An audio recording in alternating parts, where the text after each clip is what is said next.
নমস্কার বন্ধুরা, আমি হাজির আমার রান্নাঘরে ইন্দ্রাণী।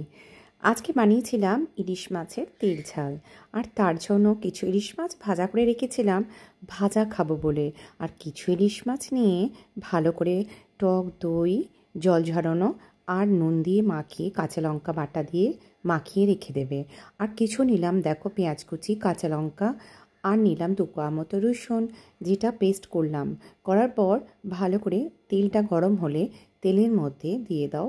একদম পেঁয়াজটা কিন্তু খুবই অল্প দেবে, দিয়ে সব দিয়ে ভালো করে তেলের মধ্যে করো নাড়াচাড়া। করলাম, করার পর একটু দেবে হলুদ, তারপরে দেব রং হওয়ার জন্য কাশ্মীর লঙ্কা গুঁড়ো।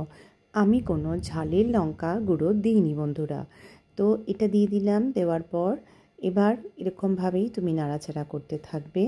করতে করতে যখন দেখবে মশলাটা পুরো রেডি, তখন আস্তে আস্তে করে একটা একটা করে ইলিশ মাছ, ওই যে ম্যারিনেট করা আছে দই দিয়ে, কাঁচা লঙ্কা আর নুন দিয়ে, সেটা নিয়ে একেবারে দিয়ে দেবো ওই মশলার উপরে।